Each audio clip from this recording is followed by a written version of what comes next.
Thank you, Chair. Thank you for visiting us. I'm going to ask you about governance. Before I do, I want to ask a really basic question.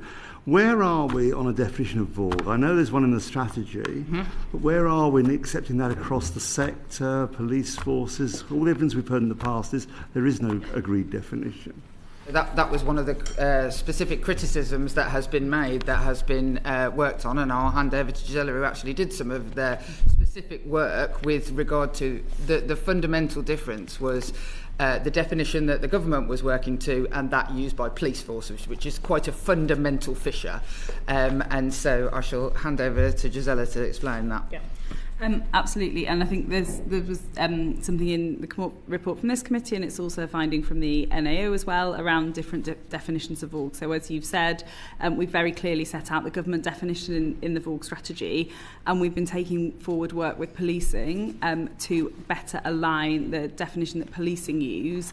We've done that through the new National Centre for VAWG and Public Protection, and we have now got an agreed definition around the Home Office list of core offences, which we'll be taking forward with policing. We've already done an initial first data share as well with policing to enable that joint working, so we're all now working from a common definition and a common data set that we all understand. And I think that is something that we're really pleased about, because we know that's been rightly identified as an issue in the past, and it's really important that we and our really key delivery partners are all working from a shared understanding of the issue. And the threat assessment that is done by the NCVPP, I always used to criticise Theresa May's naming of the HMR, FRSCS or whatever the millions of letters are, and then I did the same thing and gave something a silly name. But that they undertake an annual threat assessment like you might do with terrorism in this space, and we were previously not working to the same data set, and now we will be. Ms. Carr, you talk about the police as if it's one body. The evidence we heard was different police forces have different definitions. Have they sorted that out? Yeah, so as the Minister said, through the new National Centre, they are working to standardise that across 43 forces. So we've agreed that list of core offences, which aligns with our definition as well. And then now the next step will be for them to formally communicate that out to forces and use that to inform their next strategic threat and risk assessment, which is coming in the summer. Do we have a time frame for that? So it will inform the overarching risk assessment that comes in the summer, but I wouldn't want to get into any more detail because obviously that is a matter for policing. It's an evergreen issue that there are 43 different police forces and very little power to tell them exactly what they have to do on certain things, and that's why we set up the National Centre really specifically, because I don't think that what the West Midlands Police on terrorism, for example, does is wildly different. It almost certainly works to the exact same set of standards as Avon and Somerset Police Force might, and that is not the case in violence against women and girls. So the whole point of creating a policing centre was to try and get the standardisation across the board. And you're confident at the moment that looks like it's working, as far as you can tell? Early days. I think it's early days. This is obviously it's really good progress for us that we've been able to agree on a kind of a core definition. And as I said, we have done that first data share from the Home Office to facilitate that happening. As the Minister has said, like it's the first time we've done this, and we need to kind of learn from it and refine it. But I think we're feeling very positive about the progress that we've been able to make in this area. Thank you. Now, on to governance. There's a VAWG board, there's a Safer Streets Mission board, there's a Safer Streets Delivery board, there's a VAWG Strategy Advisory board. I'm resisting the temptation to ask whether you are bored, but how do they all work together? Look, the way in which that the violence against women and girls strategy is governed is I would say the main board that you identify is that of the Interministerial Violence Against Women and Girls group. Board. That's the VAWG board, okay. Yeah. I'm never bored on that, actually. I like to give out gold stars and whatever the opposite of gold stars is. And that is has representation from 14 different government departments, including those in the devolved administrations as well. And that is where we track the progress of the violence against women and girls strategy and where we are on the progress of that. We also so that is the main functioning board. That is the fundamental. There is also the VSAB, which is the sector body where we gain advice from sector specialists and other specialists in the field. So the police sit on that board, and also the LGA, for example, for local authorities. And that those two bodies are where it is advised and governed from.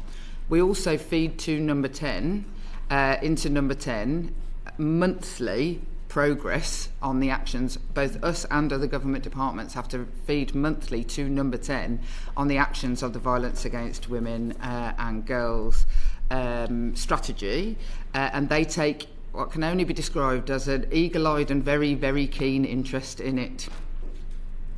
And the Safer Streets Delivery Board, where is that?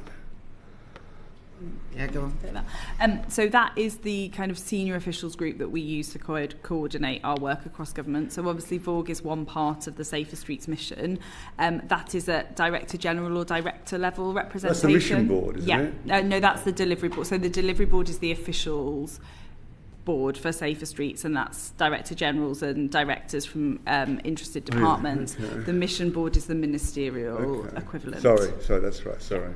And the Safer Streets Delivery Board, that still exists, does it? Because we've got a parliamentary answer in March saying it's ceased to meet since November. The delivery board meets monthly, so I was at the last meeting of it last week. So that the delivery board is absolutely meeting on a monthly basis. I think the mission board might be the ministerial one. Delivery board. And the Safer Streets Mission Board, has that stopped working? So that's what I meant, sorry. So, that's it. It stopped in November. So my understanding is that board has always met on an ad hoc basis as and when it's been kind of deemed necessary to get ministers together to escalate or to kind of resolve any issues. Obviously for VAWG we have that regular monthly governance at officials level, and we have the interministerial group on VAWG, which has up until this point been everything we need in terms of resolving issues across departments. Mm-hmm. I also just have their phone numbers.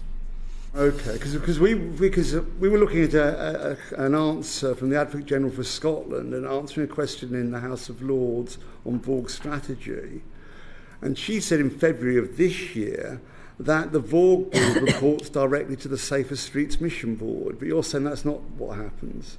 I mean, look, when the Safer Streets Mission Board chooses that it is focusing on VAWG, VAWG has absolutely been discussed at the Safer Streets Mission Board. It's not a formal I have attended one where that was the case.